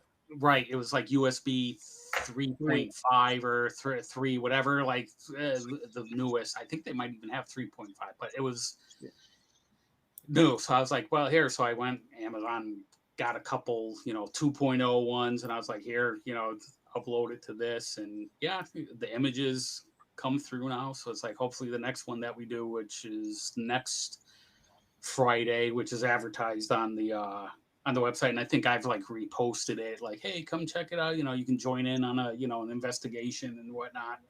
Hopefully it'll work. But I was like, yeah, I do what I can. Some stuff like, IT. Yeah. What is the Facebook page again? I'm not sure if I follow or not. I think you Dimensions Paranormal Resource Group. Yeah, Dimensions. Yep, I am. Yep, Paranormal Research. Okay, perfect. And then like you were saying about people that may be interested, I know all over the place. Like I look at it quite often here in Utah. They do different groups do different tours. So like there's one out at the Tooele hospital, Steve. I know you know about that. Yep. But you can, if people are interested in what paranormal investigating is about and what all it entails, you can pay them $20 and you can go with them on one of their tours, or you can, they help you set up and create your own group, stuff like that. So there's a lot of resources out there. Yeah, and if you get a group go ahead, Steve. Don't be a ghost hunter. Be a paranormal investigator. Yeah. Do it right. Get permission to go on private property. Always do your research. Don't just grab a camera, break into a freaking abandoned building. Unless you're into like handcuffs and stuff, then hey, go for it. Yeah, depends. Well, I called the chances are better of running into a squatter than a ghost if you're just doing it the wrong way. Yeah. I've called police departments before, like Green Lady Cemetery. I called the local police department, and they're like, call the front desk. I was like, hey, I just want to, I was going to be going, at night, and they kind of just like, yeah, whatever. So it's like, I made the effort. At least if you tell them, so they're aware that you're, and always do your research. Like if you're going to meet up with a group or something, make sure that they're not like some sketchy, like a bunch of friggin' dipshits that are just like running through the, the forest. Yeah. Like we're check out this abandoned building, but when we get to the basement, we're all going to make meth real quick. Yep. Or that like Mountain Monsters TV show where they're like, oh, it's like Jeb and Cletus running through the. Yeah. I hate that show. The biggest thing, I mean, is getting permission. I mean, I encountered it a lot because we go up to Ogden Cemetery and we would see other people up there, and we'd see the cops come flying up, and they would go right up to these people, start yelling at them, kick them out, and they'd be pointing at us like, you got to go get them. And they'd look at us and go, hey, Bo, hey, Mike. And they just drive off. Ain't that, it's a nice feeling, though. Yeah, it's like, oh, shit, I'm not in trouble. So, I mean, there's times that they didn't know that we were up there, and they'd come flying up. And then once they realize who you are and that you're not just some hoodlum destroying things, they're pretty cool with it. Right. And they understand. Like I said, Stepney Cemetery, it says like they close at 7.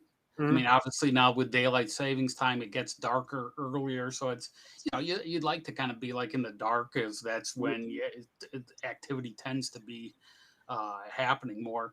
But yeah, we were like, oh, we had a group with us. We met for pizza, before we walked across the street to the cemetery, and we were like, oh, and they're like, well, they said we've been here before, in the middle of the night, and nobody's ever said anything. So we were like, well, if they asked us to leave, and we were there till, that's where I got that orb fog. We were there to midnight. Didn't see one cop car. Nobody bothered us. We were there taking pictures. Obviously, people would see flashes, going off in the cemetery. Wasn't bothered once. So if you're asked to leave, don't argue with the cops. Just leave. Yeah. It's all about having respect. If they, like you said, they ask you to leave, you leave. Most of the time, they come up, and like our first time, what are you doing here? Oh, we run this paranormal group. And okay, we know who you are. Yep. Well, just, take care of it. Don't do anything stupid.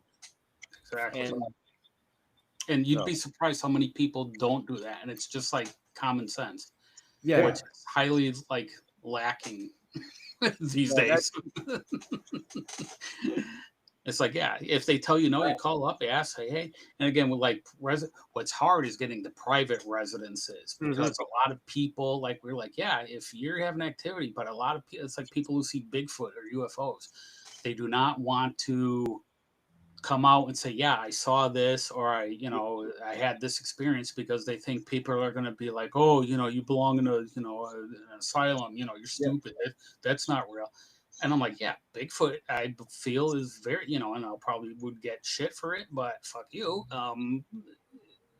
We're finding new species every day of monkeys and lizards and birds, and who's to say that there's not some kind of shit. Alaska, there's parts unexplored, and you could be there a year and you'd never see another human.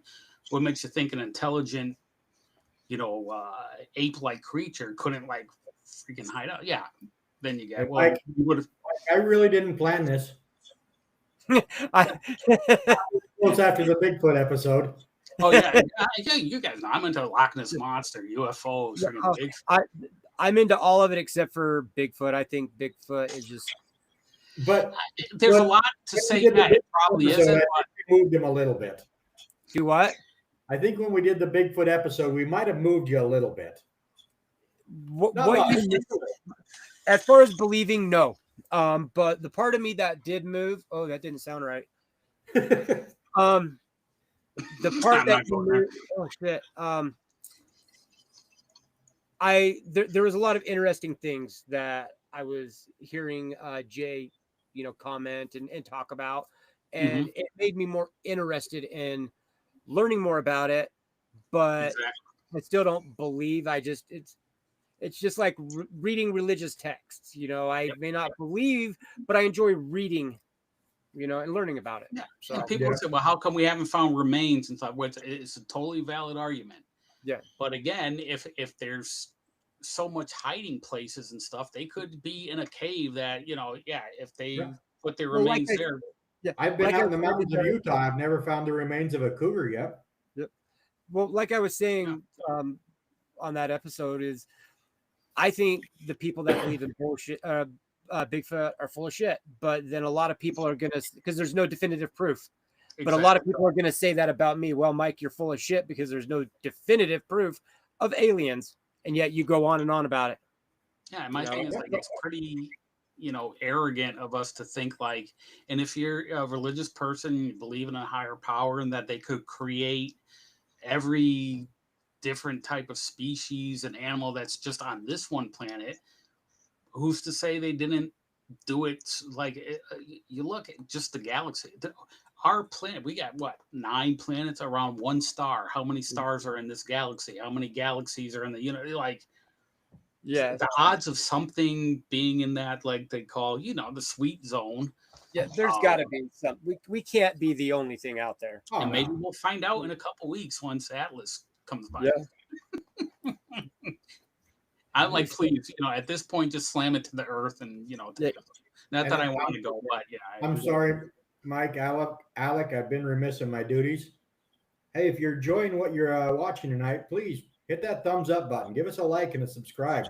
Definitely. Send us out to your friends. Send us out to your enemies. Sue, acknowledge Dimensions Paranormal Museum.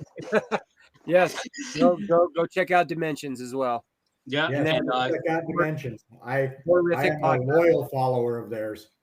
Yeah, I'm sure I'll have more stories, so we can always do a part 2 and a part 3 and a part part down 7, the road. Part 12. Yeah, and we'll definitely get together. And, I would love that. Oh my God, put your hat on, man! Look at this. You look like one of those trolls on the end of a pencil. That oh, freaking troll doll. Yeah. No, my son. Not so bad over here. Yeah, I do this all the earlier, time. so it's like. Whatever. My son says I look like Jack Black when I do this. Yeah, you kind of do. You kind of do. Because he always has that big poofy, all my gray freaking hair. Oh, please, Mike. Yeah. Hey, dude, it's getting there. 5 years worth of growth. Oh, look at that baby face. I know. I'm cherubesque. Yeah. So sweet. Yeah, and guys, definitely check us out. And I'm sure I'll have more, and we'll have more stories when we go to Letchworth Village and all that. Oh, I plan on having many stories and having you back on several times. Definitely. Yep. If you're up for it, I love it. If you came back on. So, if my daughters happen to be watching tonight, I had one daughter that sent me a really nice backdrop, but I got home late this afternoon and I wasn't able to set it up. So you guys will see a new backdrop next week. Speaking of next week, we're bringing Madame Ophelia back next week to talk about that next week with the dead. Oh, nice. Yeah, and we're going to do everything from what Alec has been talking tonight, EVP, spirit boxes, Ouija boards, all the way up to psychic mediums talking to the dead, how it's legitimate, how sometimes it can be phony as hell. Yeah, we talked about that last night too, Steve. Yes, we did. So, join us next week for Madame Ophelia's return to the Midnight Signal podcast. Alec, you got anything else you want to share before we get out of here? No, thanks everybody for tuning in, and we'll see you later. See you later. No, my wife has something for Alec. Yes, no, I already saw it. Yeah, no. Pop spam. I'm deleting my TikTok account. That's one program I never have. It's a thirst trap. I'm telling you. I'm like, oh, I'm adding that. Yep, that's one program that I refuse to have. Yeah. Yeah. Well, anyway, it's Alien Mike, you got anything before we're out of here? What was that? You have anything before we're out of here? No, I think you covered it. I mean, the only other thing that I don't know if you did cover was everybody check out Horrific. Oh, yeah, please. Check out Horrific podcast. Sometimes you'll see me on TV if I'm like in the middle of a TV show or something. Very good. We've got a celebrity in our midst. Oh, yes. Yes, I'm the do. closest you'll ever get to like The Rock or like, the Usos and like the Usos. I love the picture of the Usos, man. Tom Brady, it's like it's a living. Somebody got to do it. Yeah, it's football. Football's boring, dude. Oh, whatever, man. Hockey. Yeah. As I'm sitting here with this hat. Yeah, well, it's the wrong team. If you had a Patriots hat, okay. Well, the hat was given to me by somebody on the team, so. I also collect action figures, as you can see some of my collection up there in the background. There's like Bane. And there's a reason I don't wear my football hat, man. Yeah, why? Sorry, Mike. So one thing we disagree on. What? I'm Raiders through and through. Tuck rule. I haven't watched football for so many years. Neither have I. I watch kind of bored with I watch ESPN for one person and one person only. Not me. But Alec never shows up on TV. I keep looking. Yeah, they stopped ever since COVID. They stopped doing the TV shows. We were like, "Come be part of our, studio audience." And I'd sit front row, and I'd be like, "Hey, I did run. I didn't get a picture with him, but Kenny Chesney was on campus earlier this week. Oh, nice. and he was there. So I was like, oh shit. I showed my brother the picture that you had put up with Pat Kavanaugh. Oh no, McAfee. Oh, right. From Monday Night Raw, the commentator. No, the lacrosse players, Kavanaugh. Oh, yes. And he about lost his mind because he had scholarships to so many different schools for lacrosse before he broke his knee, and he was like, "Holy crap! How does he get to hang out with them? How does he know?" Like, dude, he worked for ESPN. Yep. Yeah, they signed like a new deal, like to start airing, like the Major League Lacrosse League, and they brought some of the guys. I even Savannah Bananas, some of those guys were in. Those guys are pretty cool. Dana White from UFC. I love all those teams. I don't see when I was living in Georgia. I don't remember any time I was back home that they had the Bananas. I think it was. Are they more new? Are they newer? They are brand new. They've only been around for what, while they play baseball years? and they do backflips and catch. I mean, it's pretty cool stuff. Yeah. I've seen their stuff on. I just didn't know how long they'd been around because I left Brunswick 5 years, maybe, give or take. Oh, okay. Yeah, I left like 20 or 25 years ago. So yeah, no, definitely. And it is time for Smack. Speaking of ESPN and WWE, as a SmackDown. Oh yeah, give somebody the SmackDown. Oh, all right. Well, we're going to get out of here. So we will see all you guys next week. Alec, thank you for joining us, man. You're welcome. Thanks for having me. Until next week, we'll see you guys. See you guys later. Bye, everybody.